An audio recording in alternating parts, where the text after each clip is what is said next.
Yes? Yes, yes, yes. Very good. Then we start. Good morning, everybody. I have to apologize for being late. I think I was upheld first by 3 traffic accidents, then by heavy traffic itself, and by cables stolen in Brussels on the rail that prevented me from taking the train. But I think now we are all seated. I hope you have a good coffee, and then we can discuss what heat pumps can do for the European market and the status of the technologies development in Europe. Everything that I will say applies to 2017 unless otherwise noted. So you see here in the background the European Parliament, that's our main area of work where we try to shape the legislation that is favorable towards heat pumps. My name is Thomas Nowak. I'm the Secretary General of the European Heat Pump Association. I have a background in economics, and I strongly believe that we can fully decarbonize our society with 100% renewable energy and improving energy efficiency. I also have my own experience on this. I have a house that has a heat pump and a photovoltaic system and a ventilation system. I don't yet own an electric car. I also don't have a battery, but there is always some more goals in life to be pursued. So let's look at the Heat Pump Association. We are an industry association, so normally we can talk on behalf of the whole value chain. We have heat pump manufacturers, we have component manufacturers, we have national associations that again have installers, manufacturers, and other participants, and then we also have consultants, utilities, research and test institutes. We are located in Brussels in the Renewable Energy House, very close to the different political bodies, the Parliament, the Council, and the Commission itself. You can see on the map here on the side that we are truly international. We have members in nearly every European member state, but also in Norway, Switzerland, and maybe soon even in Turkey and Russia, because our statutes allow membership inside the geographical boundaries of Europe. We represent heat pumps, and we have a vision to make this technology one of the key solutions for heating, cooling, and hot water production in residential, commercial, and industrial applications. If we talk about heat pumps, and that must be very clear, we are not limited to any application field. For example, we are not limited to residential heating, and we are also not limited to type of technologies, because you may know, we will not discuss it today, that there are several different heat pump technologies available. That's why we like to talk about this as a plural. So it's heat pump technologies, not heat pump technology. And we also think that by doing so, we should raise awareness that this is not a technology prescriptive discussion, but we are discussing a set of technologies that can help to close energy cycles in Europe and to make the European energy system not only more efficient, but also more renewable. And when we discuss heat pumps, we also discuss large commercial industrial applications. And you can see in this picture on the right side, the St. John's Tower in London. And the question is that a heat pump based building, or is that a district heating system? I leave it to you to decide. But know that this is 52 stories, and in the basement there is a big heat pump. So you could say the heating system here is only put vertical instead of horizontal. If we talk about the heat pump itself, I don't want to go into the technology, but I want to stress with you that the heat pump, by definition and by the technology of its cycle, is providing heating and cooling at the same time and always in parallel. So it's the question of what does the designer need, what does the designer do when he designs the system, and what does the end user need? Obviously, if you have a requirement for both services, for heat and for cold, then you have the most efficient system. The heat pump itself also suffers a little bit from terminology hiccups, because in some parts of the business it's called a heat pump. In other parts it's called an air conditioner. It's always based on the same principle, that you evaporate a gas against an energy source, and then you compress it to bring it to a higher temperature, and afterwards you expand it again to close the cycle. So we provide heating, hot water, but also refrigeration, cooling, dehumidification, all based on the same set of technologies. And on top of it, the heat pumps also provide demand side flexibility to the electric grid. And that's when we talk about sector coupling We can also use heat pumps, and we can connect it in the building to a photovoltaic system, maybe even a small windmill, as you can see on this graph and these photos. But also they help to integrate larger amounts of other renewable energy sources, namely windmills and photovoltaic, into the grid and help to stabilize that grid to provide comfort for all of us. So if I take that previous graph again, then the question is also, is that a heat pump? Is it an air conditioner? Is it a dehumidifier, or maybe a hot water generator? But maybe also, is it an electric grid stabilizer? And all of these benefits should be kept in mind when we discuss the potential and the development, which we do now. You can see here the development from 2008 to 2017. You see that we had a bit of a stagnation after 2008. The years before show even a much faster increase, and then it was stagnant until roughly 2012, when the market started to recover, first slowly, but now increasingly fast. And you see here that we have, over the past 3 years, improvements of market sales from in the range of 12 to 13%.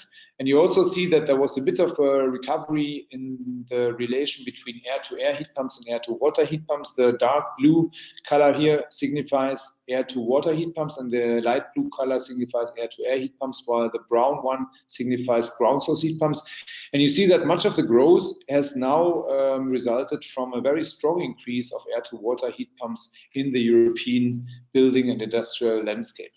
We have 10.6 million units installed. That's the end of 2017, and we are adding, as you can see here, around 1.1, 1.2 million every year. So we expect that by the end of 2018, we have either scratched on the surface of 12 million heat pumps, or we have maybe even exceeded that number. Depends on how good this market runs. Initial results from people that I talked to, they give a very positive perception. So we expect that the heat pump market will continue to grow at least double-digit also in this year.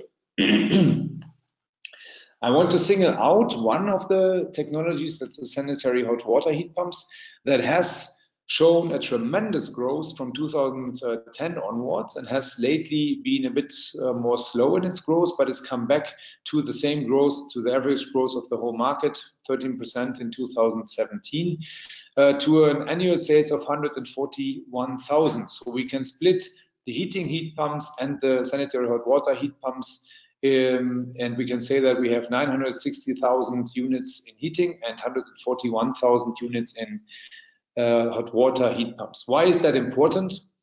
I believe that this type of technology is very helpful to open the market to people that are up to now not understanding that heat pumps works, or not trusting that heat pump works perfectly.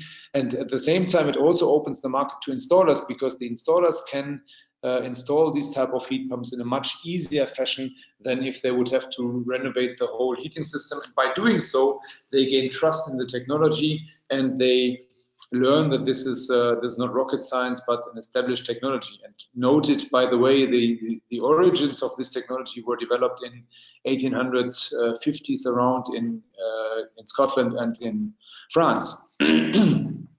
If we look at the heat pump sales in 2017 by type, then you see that building traditions and climatic conditions influence a lot which type of heat pump is dominating the different markets. You can see here that especially the Scandinavian countries and the Mediterranean countries have a lot of air-to-air heat pumps, because often the heating demand in the Mediterranean countries is not so big, but you need cooling. So you install a reversible unit and you use both services from this unit, and in the most ideal case, even hot water production.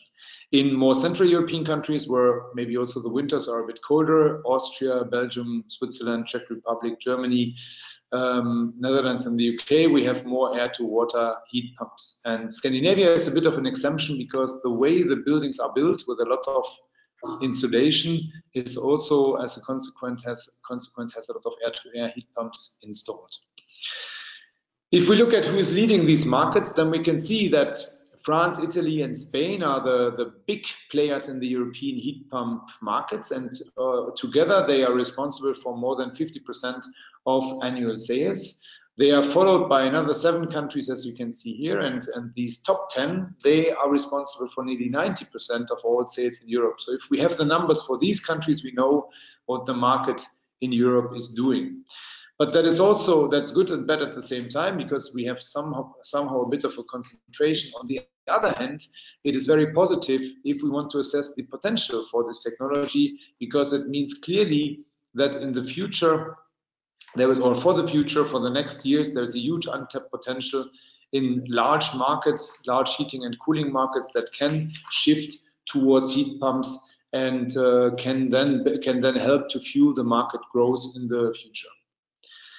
If we look at the benefits, we have stressed that repeatedly. The heat pumps integrate renewable energy. They help to reduce final energy demand, so they bring final energy savings into the game, and they also help to reduce CO2 emissions, which is very critical in the current discussion around achieving the COP21, the Paris targets, and also in the discussion around how a long-term energy strategy for Europe, maybe even the world, should look like.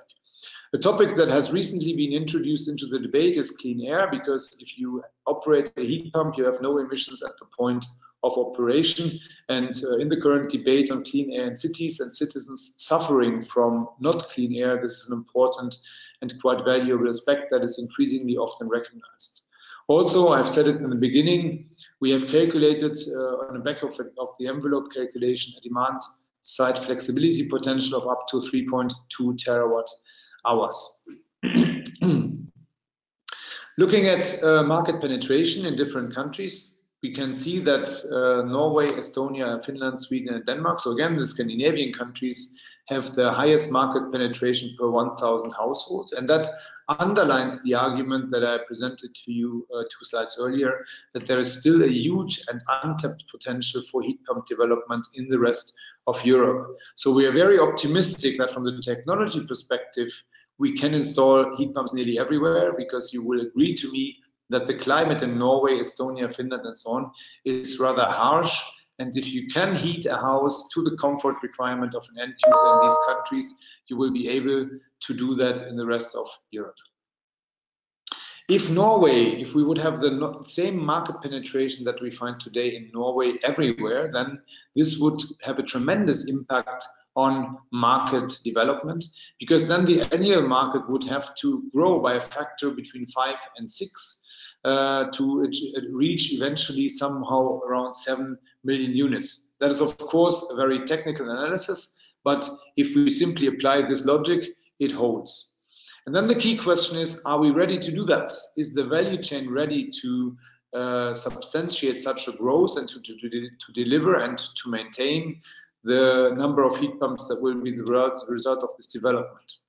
And I will come back to that later. First, I want to look at what's happening in the market, in the whole boiler market compared to other technologies. And here you see, based on Eurostat data, the renewable energy share that is used in heating and cooling. We have achieved in 2016, and that's the latest available data, 19.06%.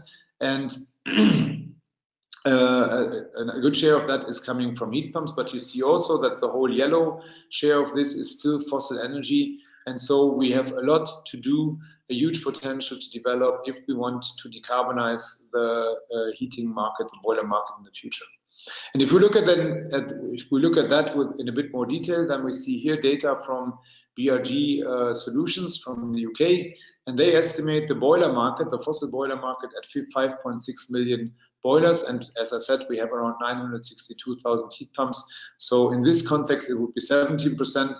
But I'm not exactly sure if that value is robust, because the number of boilers sold is not so clear to me. Our data is not so robust, and depending on what you include and also what you include on the heat pump side, the percentage will vary. It's even much lower when it comes to sanitary hot water units. Here we have 138,000 dedicated hot water heat pumps, so we achieve only a share of 1.7%.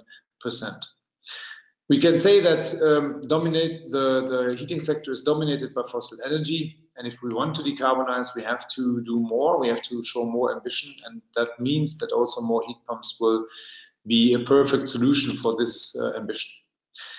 When it comes to ambition, we can look at the European political targets. Just recently, we have finalized, not we, but the legislator has finalized, and we have helped to provide some information to that.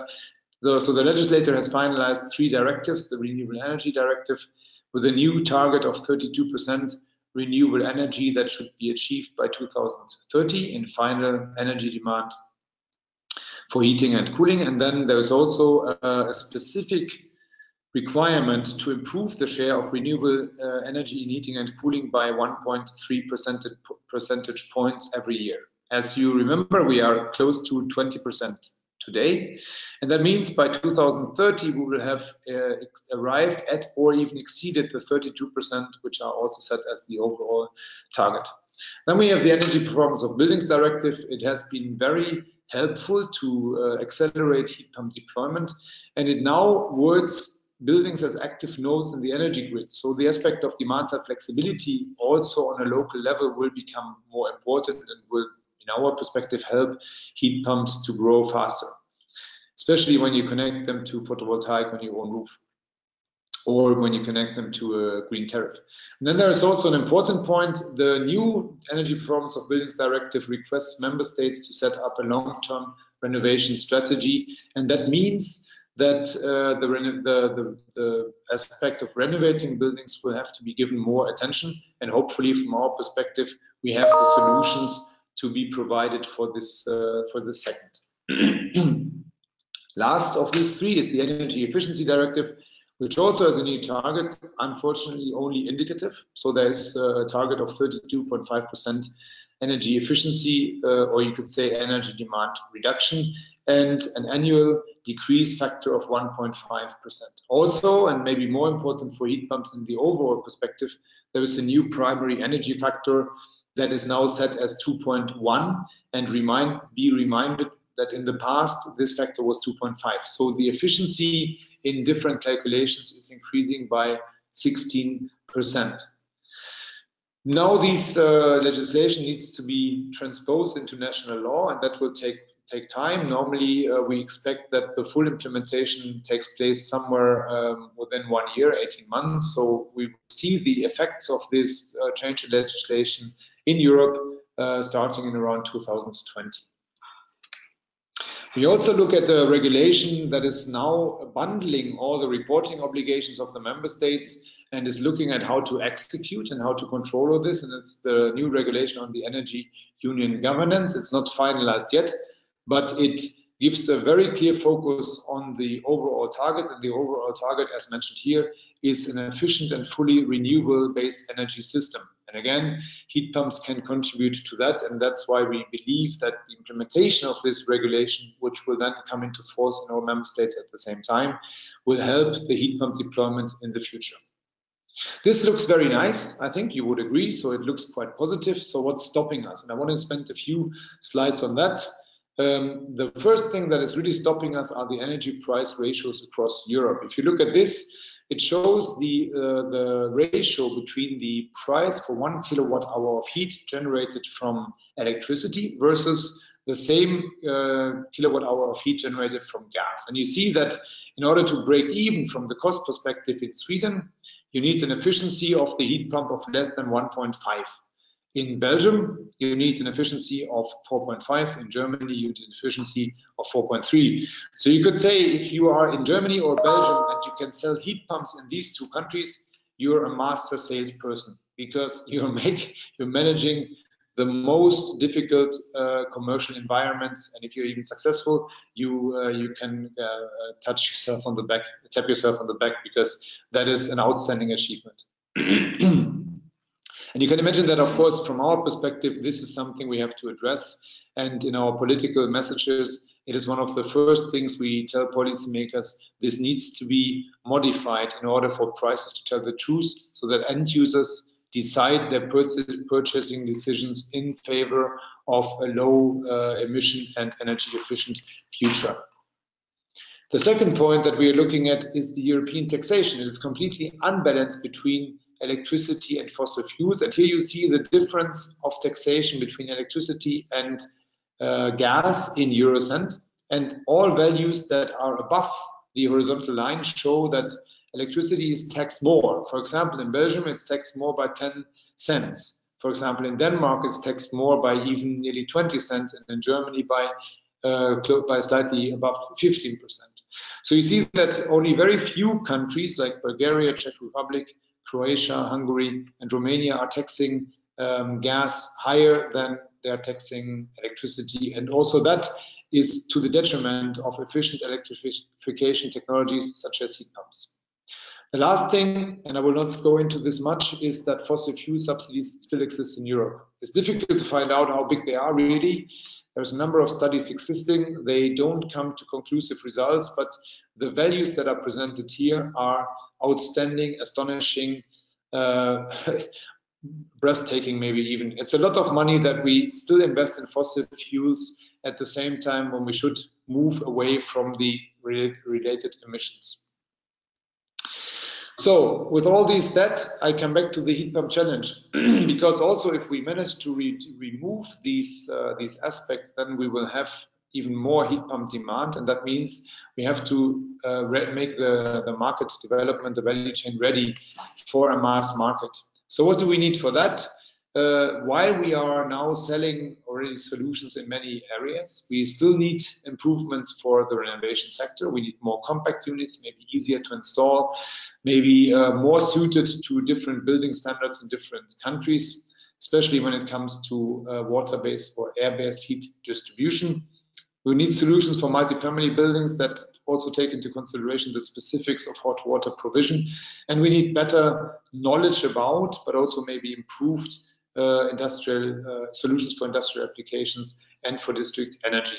And for the last one, I want to give it a special attention here, because we are often asked, do you think that heat pumps and district energy are competitors? And we can say that in some countries they are, but in principle, the district energy grid is a distribution grid and the heat pump is an energy source. So from our perspective, it is very complementary.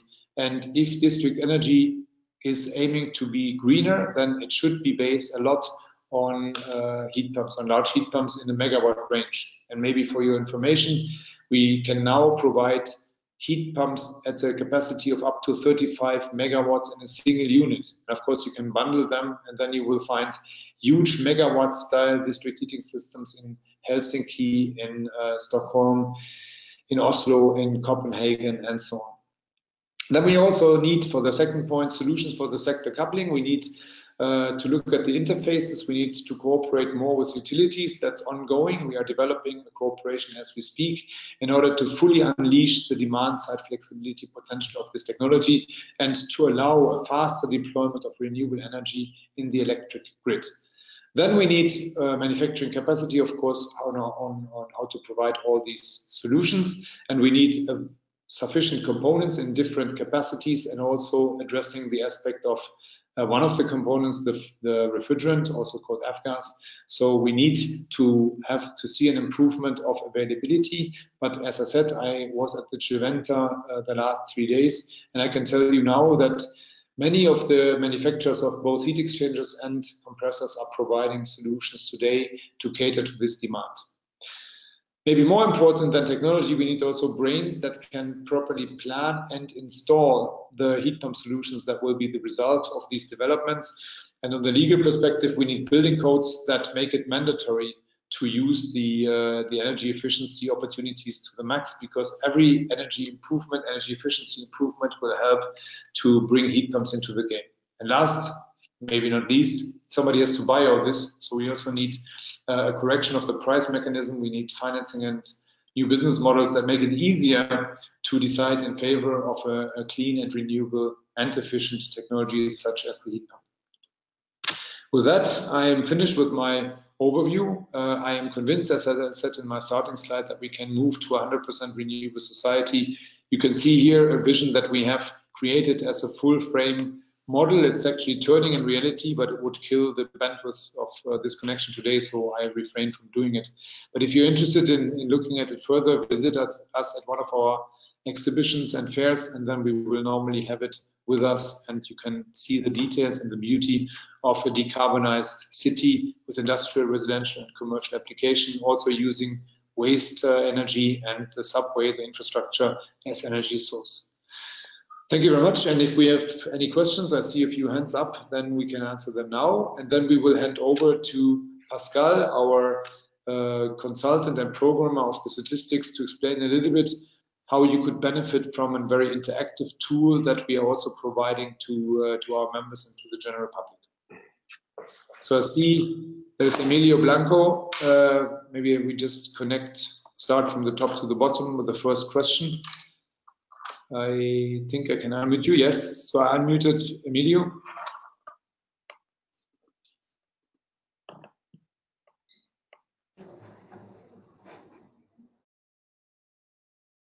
I think now you muted yourself again. So.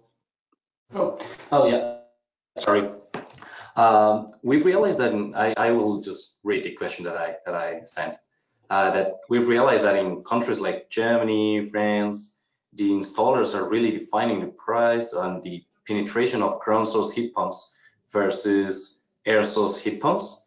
I don't know if you're able to quantify what percentage of the total system is linked to this area for both ground source and air source heat pumps.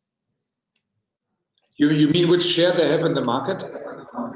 Yeah, and how are they really determining the price and the impact, the penetration of the ground source? Because we saw that the ground source heat pumps were not gaining traction and gaining space in the market. So I would like to know why, and if this reason is really what you consider it is, and how much is it determining the price, the final price? It depends a lot on the building tradition that you find in the different countries. For example, in Germany, there is still a growth of geothermal heat pumps as we speak. Maybe a little bit subsidies play a role in that, but we see an increase here. But you're rightfully observing that the share of the ground source heat pumps is staying around these 100,000 units across Europe. And in my assessment, what we see is that the building stock is getting better, is getting more energy efficient. So where in the past you would require a geothermal heat pump because your heat demand in the building was higher, this is often no longer the case. At the same time, the mass production of these air-to-water and air-to-air heat pumps is certainly helping also to bring the cost down. But of course, in the geothermal heat pump, you also need the drilling, and then there is a problem or an obstacle because the drilling often needs a permit, and this permit can slow down your process, and you need to be quite convinced to go through the requirements until the end if this obstacle occurs. I can tell you from my own perspective, I have a geothermal heat pump for different reasons, and it was very difficult to get it in the way that it was designed by the installer because the local utility, the local authority had a different opinion on how to do that properly. So it's a more complex process of installing it, I would say, and at the same time, the specific need to do it is getting less and less important. But of course, if your building requires it, then it still sees a positive development. And the technology is also improving because we see the application of successful parts of the technology that are taken from, for example, air source heat pumps, also in geothermal units like inverter compressors, and that is beneficial. We also hope that in the future this market will at least stay constant, if not increase, with new developments and cost reduction that we see happening at the moment. Okay, thank you. Thank you. And then we move over to David Alvito. I am unmuting you as not reacting to that. So I'm trying to unmute you now. I have no further questions. Please. I have no questions.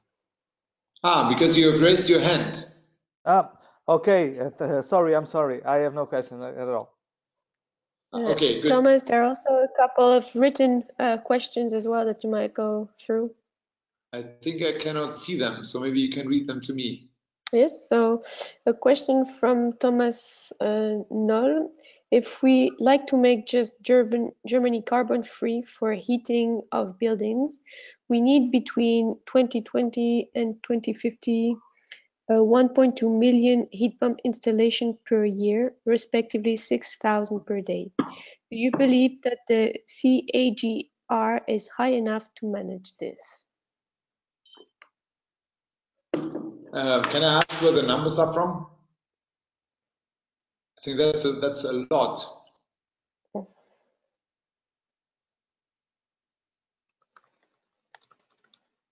But let me maybe answer just in general, because obviously, even if we would move to a market penetration that we see today in Norway, it would be a tremendous effort. And that's why I also stress the importance of the value chain, not only reporting about how we see the development positive, but we are very much convinced and concerned that the value chain needs to be developed. So on the one hand, it's a career opportunity to go into heat pumps. On the other hand, there's a lot of work in front of us. But I'm not so convinced, not so concerned that it can be done in principle, because we see that that the boiler market today is existing. So the heat pump is, if you want, just another boiler. And with an increase in numbers, the capital needed to finance all this change, the capital amount will be reduced. And so, yes, I think we can do that. But I would have to look, I mean, in order for a more precise answer, I would have to look at the data itself, and I ask for your apologies that I cannot calculate that from the top of my head now, because I don't even see the numbers in front of me. But please write to us, and we can discuss it in detail on a bilateral level. Maya, do you have any other written questions? Yes. Because I really don't see them on my screen. From Fabian Kesiki, you mentioned heat pumps as part of a district heat. What is your opinion of using decentralized heat pumps in district heating or cooling grids? I think it's an absolutely perfect idea, and there is even now examples where this is done. There is the project that is operated by E.ON in Malmö in Sweden. It's called Ectogrid, and you can check the details out at Ectogrid. I'm typing it up, ectogrid.com. And there is exactly what is happening. The pipes are just a huge thermal storage that is put in the ground in a horizontal manner. And then they are connected to several smaller heat pumps, but small, not on a household size, small on a commercial size. So maybe 50 to 200 kilowatts that are then providing the needed service, heating or cooling to the different buildings of the medical campus in Malmö. More questions? Do you have more information about large heat pumps concerning recent demand future potential? We are collecting the more precise numbers as we speak. I had some discussions yesterday on possible cooperation between other parties that own these numbers, but that is too early to talk about that. What we know is that some studies exist on heat pumps in district heating applications. A previous intern with us, Andre David, has made an extensive study together with Brian Mattison from Aalborg University, and they conclude that the total thermal provision of heat pumps in district heating is around 1.5 gigawatts today. And I asked a colleague at the European Heat and Power, the District Heating Operators Association, and he confirmed to me that we have 7,000 district heating grids in Europe. That means at least 7,000 large heat pumps, but most likely more, because many of these district heating grids have a couple of megawatts, tens or hundreds of megawatts, so a single heat pump will not be enough. But of course, they cannot all be, or probably, I don't know enough about that, but they probably cannot all be replaced entirely, so maybe they will have to cooperate together with cogen units or with other sources of energy. Okay. Another question from Alex. Can you draw a quick overview of future trends by heat pump types in the main countries? I think that would be another half hour. But a rough overview. I hope that I gave the impression that the potential for all types of heat pumps in all countries is great. I would assume that with the new EPBD implementation and also with the renovation plans, the potential for air-to-water heat pumps and geothermal heat pumps is slightly better than maybe that of air-to-air heat pumps, because in the renovation sector, you will have to look very carefully at the energy demand that is needed, that has to be provided to cover the comfort requirements of the end user. I would also think that reversible heat pumps have a greater future than non-reversible ones. I'm even doubting that there is still non-reversible heat pumps, specifically in air-to-air and air-to-water. Most of them are reversible. The question is, are they used like that? Because especially this summer and also the one before has made it clear that in many apartments and in many commercial buildings, you want cooling capacity, and these units can provide that.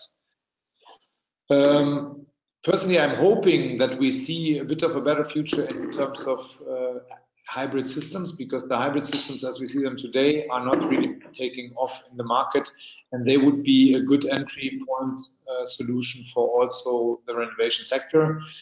We haven't shown them specifically because the numbers are still small and not every country, every of our members is collecting the data. But Alex, also let's talk bilaterally, because I would have to ask some questions to be able to answer more precisely to what you need to know.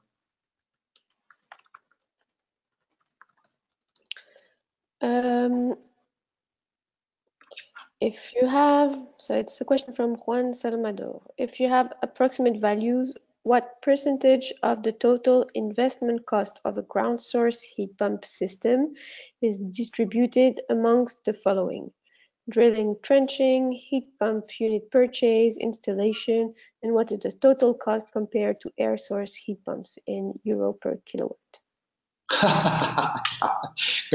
Great. I see there's an expert in the room. These are the relevant questions, and I have to say I can't answer them on a European level, and I can also not answer them on a national level because the prices vary a lot. The work intensity of the different aspects that you mentioned is completely different, and the legal requirement is completely different from country to country.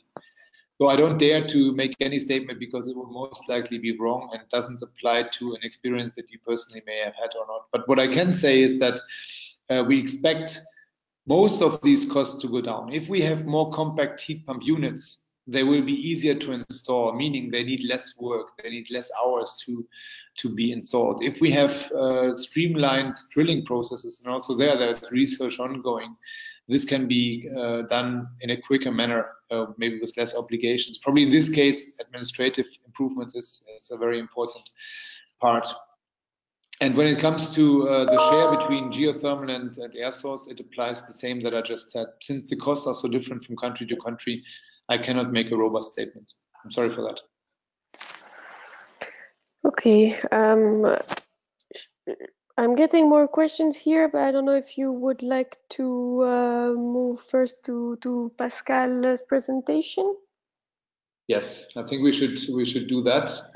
Maybe if the others could keep their questions on hold, and we see if we have time to answer them later, and if not, please send them in writing to us.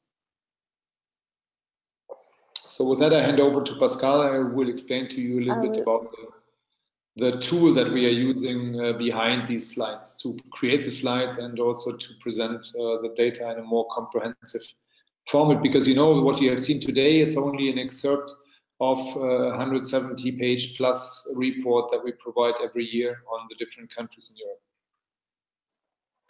Okay, thank you, Thomas. I'm now making Pascal presenter, and so that he can now share his screen.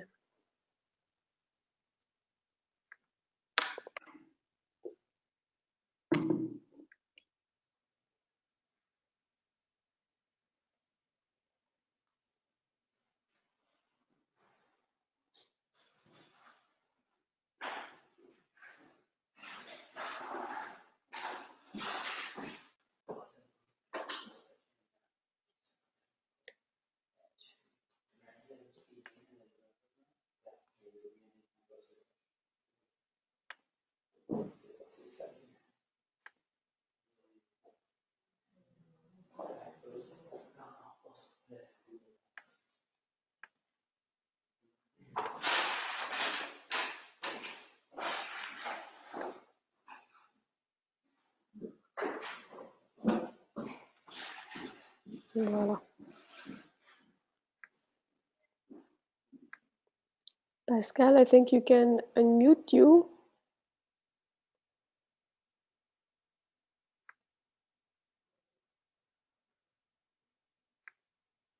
Hear me and see the screen.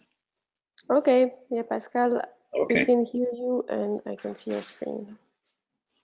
all right. Well, hello and good morning. My name is Pascal Westring.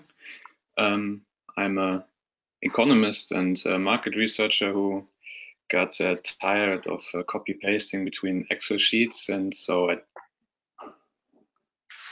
turned to helps clients to put structure into data and get value out of it. One use case you see today is the EHPA statistics tool. Yeah, and I will guide you through it quickly. I want to leave some time open for questions afterwards. So I think you should all be able to see Pascal, we cannot when hear you're you. not logged in. Okay, you can't hear me? Can you hear me now? Yeah, yeah. Okay, so maybe then I just need to take care of my microphone. Okay, so this is the page that you see when you're not logged in as a guest. And yeah, the first thing that you see is a couple of environmental messages. And EHPA wants you and encourages you. Those are opened up to the public, and those messages are based on the most up-to-date data.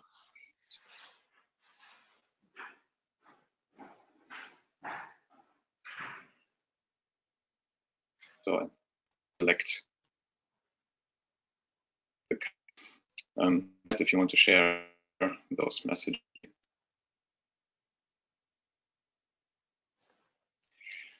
Screen that you see when you log in.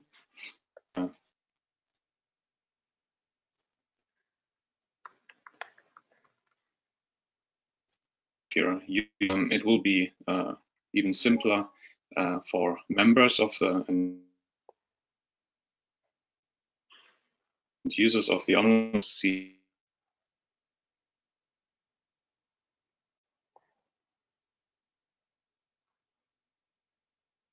the back to the exporting function later.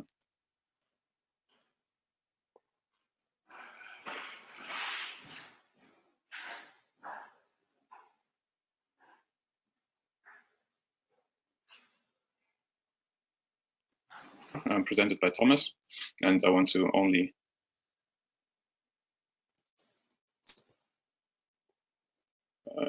of the core is the sales part, and then go on to the prepared data, load it a bit quicker.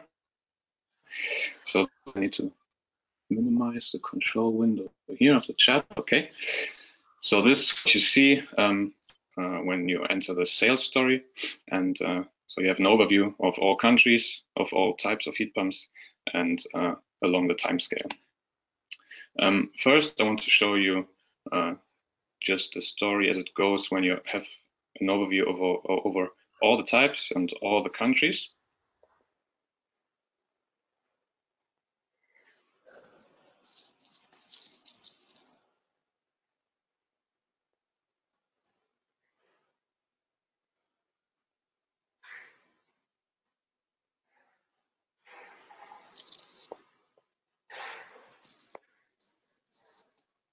I lost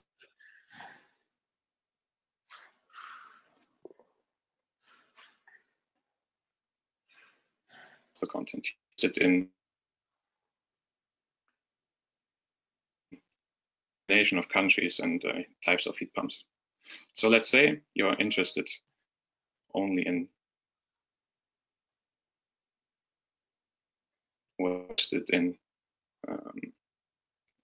air water heat pumps, and so you can immediately see here the overview. So this serves as a really quick way to get one number that you're interested in. And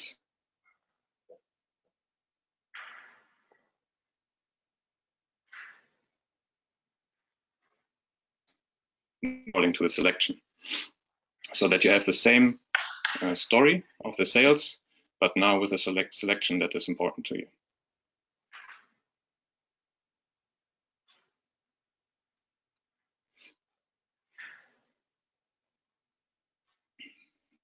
Of course, the other countries are still there because there's not a reduction of this dimension of the country dimension here. So you still see the chart as you saw the types is applied to it.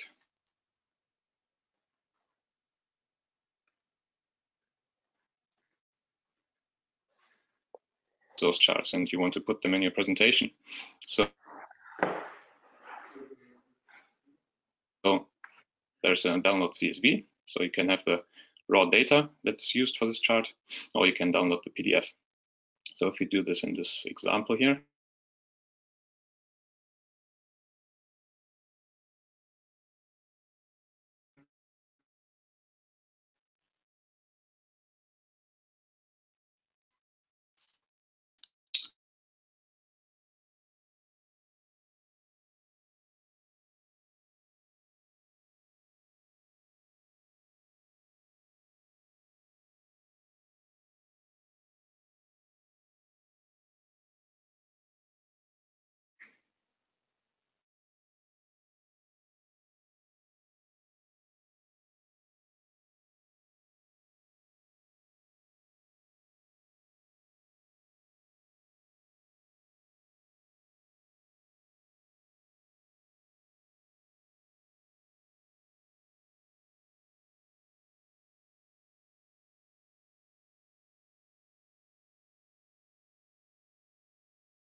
that you're interested in.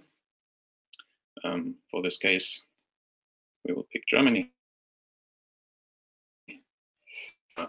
All the types of heat pumps selected. So we are interested in the total sales development in Germany.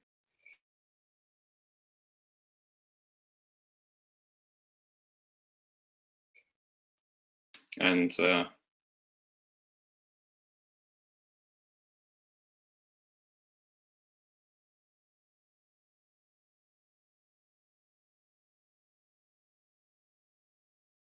below on the forecast should be future, the harder it will be to predict. So in this case, maybe we want to, here we can select or deselect the coming input variables.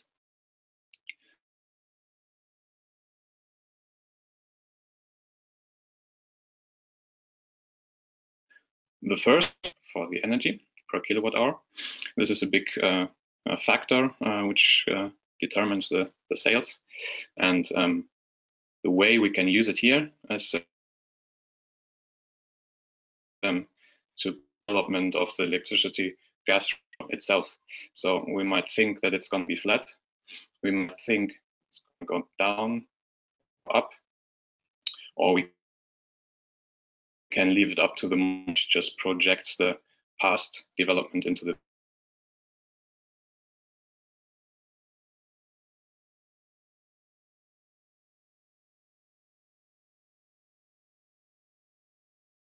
future. Different result.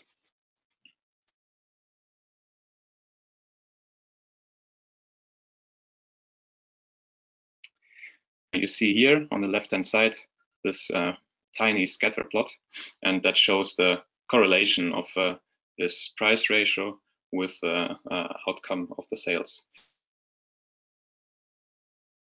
So we see here that that there is a clear skewed line that you could draw through those points, and that means that there's a negative correlation of this price ratio with the sales, meaning that the lower price ratio will coincide with higher sales.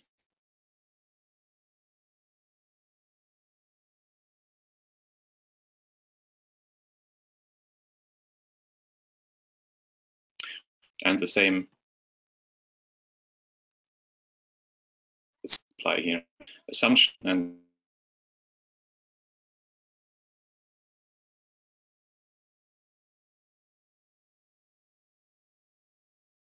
you get out.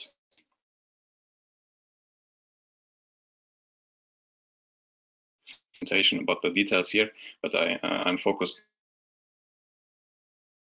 more on the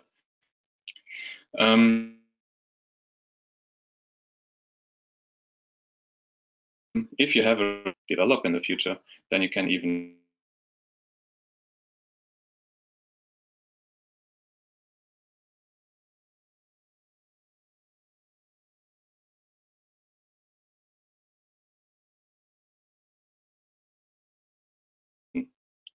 now I go back to how to export the raw data if you want to have all the data present. So that's, you find it via the user model, user menu, and then you go and you export the full the sales tables. The full database is just for admins right now, because it has really the big raw data set. The export sales tables is adapted to the normal use case. And in the future, depending on the user inputs, and if the users tell us what specific wishes they have for data exports, we can really adapt those views on the data easily. I try to switch the view of the presentation now to the Excel sheet. Let me see. There we go. Excel. So now the produced Excel export. And this is obviously always connected to the most up-to-date data version of the database. Here you have the last 5 years of data, and DIP and by country. So you have all you need to compute your own data calculations. I'll switch back to the menu. To this. And if you're interested in like what's behind the statistics, and I think I lost my internet connection here. Then this will show you the calculation nodes and the methodologies used. This is pretty much the same information which is in the annex of our market report. And with this, I want to open up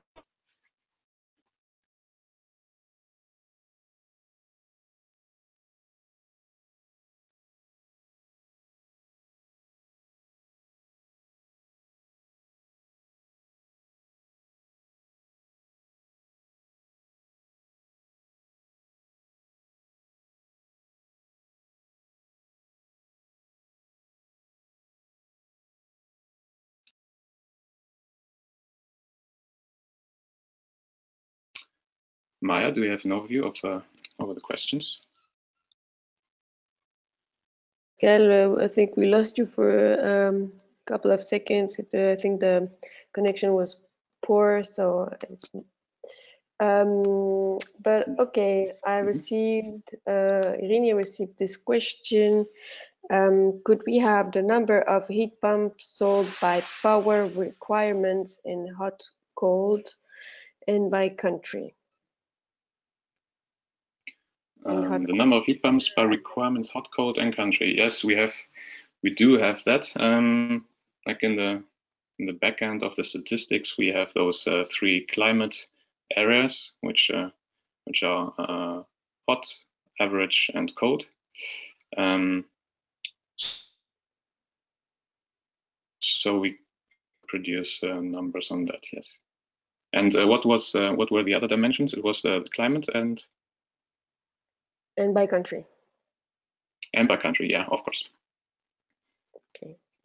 I have a question from Bianca Sigler.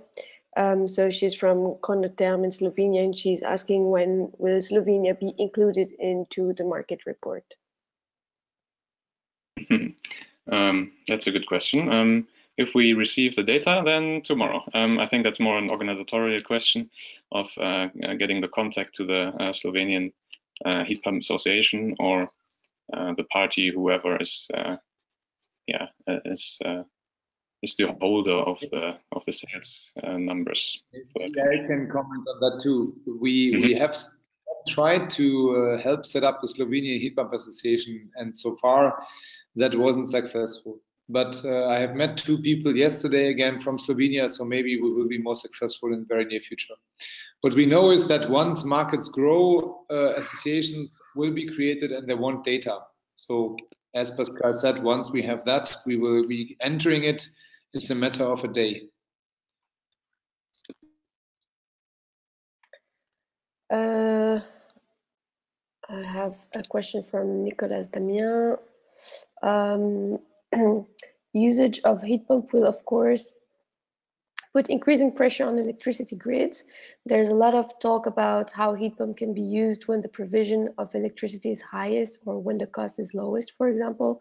Could you mention any successful instances of smart grid-ready heat pump installations?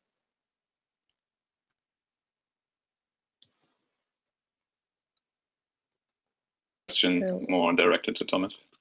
Yeah, yes, we can. Not now, but we can. There is a number of smart grid ready applications, not as many as we would like to have, but we have good examples where it's happening. We had yesterday, was yesterday or 2 days ago, the Small is Beautiful event, where we specifically showed an example or several examples of how to integrate heat pumps and how to use heat pumps to improve the self-consumption from your own electric supply, and in the future that could also be used to optimize and to maximize the consumption from a certain electricity tariff. Again, this would be one of these things. Please write to us and we will put some things together. And we also have done a joint document together with Solar Power Europe addressing the topic of increasing self-consumption. I have one question here, and I think this will probably be the last one. So it's from Caroline Vignal. So it says that, okay, this tool is a powerful tool to create a forecast, but what is EHPA forecast? So the question is regarding like what's the methodology behind the forecast, I get. I think it's what is our vision forecast. Let me answer that. Our vision. Yeah. Of course, Pascal's answer will be, it depends what you assume. And the tool is very much done to provide this, to provide help to channel your assumption. But I would say the tool does also do more. It helps you prepare subsets of the data that we have for different questions, for different country environments. The statistic is only as helpful as the question is thought through that you want it to be answered. So that there's more to it than only prognosis. But when it comes to what do we expect, let's say what do we think is possible, because we know that the markets are growing now in double-digit pace, and I think that will continue. So we expect that the market in Europe will double again by 2023, 2024 about. That will also mean that we will have a reduction of costs by 20%. Then we think if that continues, if there will be an acceleration and more momentum, then we may have an additional doubling of the market somewhere after 2030. So we expect a rather stable growth. It's organic. We know that many member states can achieve this growth, and they have done that in the past, so that can continue. And we expect a significant amount of heat pumps and a significant share of heat pumps in the European boiler market. We think that by principle, there is no need for fossil combustion in new housings anymore, not from a technology perspective and not from a cost perspective. So there should be a much larger share of heat pumps in that segment. And we see today already that in countries like Germany and France and Sweden, heat pumps are the number one technology when it comes to the equipment of new houses. We think that from the requirements in renovation, heat pumps are probably fit to be installed directly into around 50% of the existing building stock. And that's around, including commercial buildings, around 50 million units. So that's where the sky is. That's the limit that we may see. There is more work to be done, but we think that the heat pump market can grow in a robust fashion, double-digit for many years to come. Okay, should that be the conclusion then? Yeah, maybe it could be the conclusion. I'm still available, but yes, we can also close in time, because I'm seeing that we are losing attendees. Maybe there's other things planned and lunch break is coming. So indeed, I would say we conclude here, and we are very happy for your questions to arrive later. We hope that you got a good overview of what the European heat pump market is doing at the moment. And if you find the tool helpful, don't hesitate to also contact myself or Pascal directly. Thank you for your attention today, and we will continue this type of communication to the world in the near future. Have a good afternoon, and when it comes, a nice weekend. Okay, thank you very much. Thank you. You too.